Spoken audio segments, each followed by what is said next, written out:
Ya, Assalamualaikum warahmatullahi wabarakatuh. Saya Syakir bin Alwi akan menerangkan tentang telepon pintar ataupun smartphone. Oke, nama dan fungsi telepon pintar. Komunikasi. Oke, panggilan telepon untuk berbicara secara langsung dengan orang lain.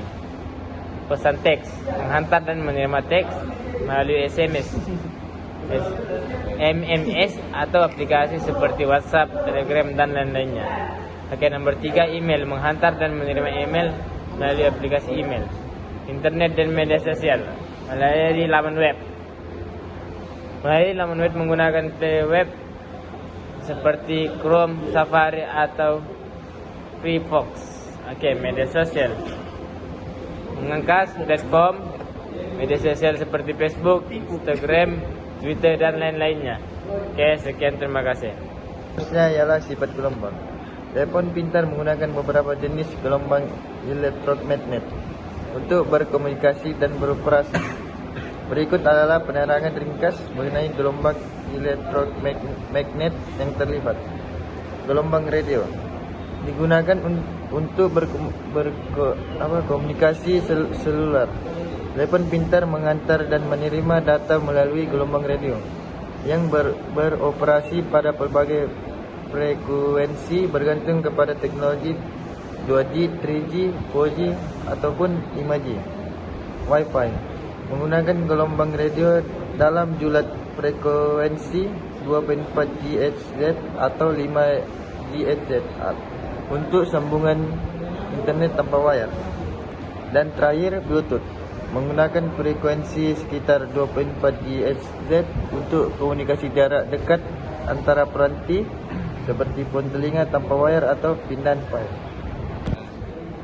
Seterusnya, telepon pintar berfungsi melalui berbagai ciri teknologi yang memanfaatkan gelombang radio untuk berkomunikasi dan menjalankan pelbagai fungsinya. Berikut adalah uraian bagaimana telepon pintar berfungsi dengan mengaitkan fungsi tersebut dengan ciri-ciri gelombang radio. Pertama, komunikasi suara dan pesan teks. Panggilan telepon. Telepon pintar menggunakan gelombang radio dalam bentuk frekuensi radio RF untuk menghantar dan menerima isyarat suara. Apabila pengguna membuat panggilan, suara diubah menjadi isyarat elektrik dan menghantar sebagai gelombang radio ke menara selular terdekat. Menara ini kemudian menghantar isyarat tersebut ke penerima yang dituju melalui rangkaian seluler. Pesanan teks, SMS juga diantar menggunakan frekuensi radio. Setiap pesanan teks diantar sebagai data digital melalui rangkaian seluler. Seterusnya ialah kelebihan dan keburukan gelombang radio pada telefon pintar.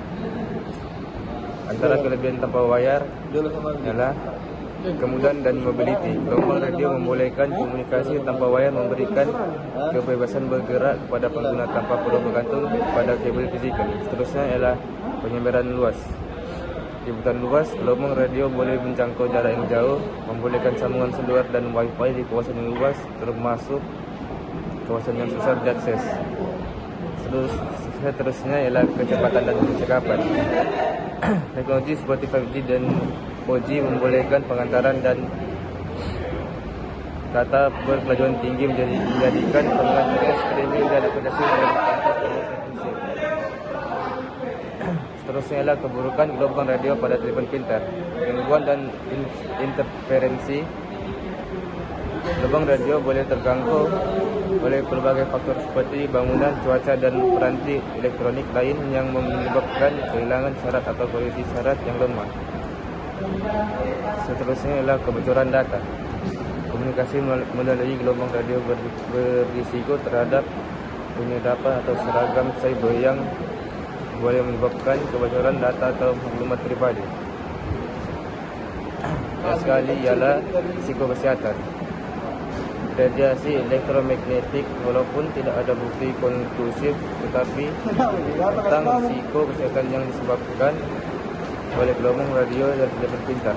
Terdapat kebimbangan awam mengenai peredaran radiasi elektromagnet dalam jangka masa yang panjang.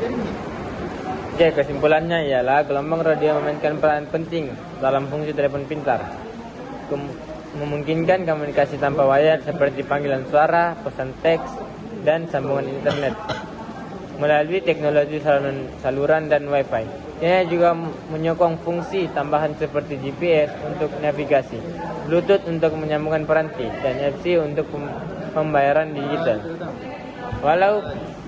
Walaupun memberikan kemudahan mobility, gelombang radio juga menghadapi cabaran seperti gangguan isyarat, keselamatan data, dan kesasaran jalur lebar.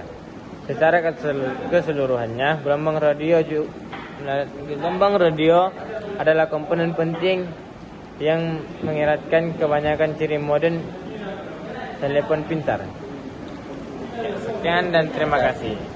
Review.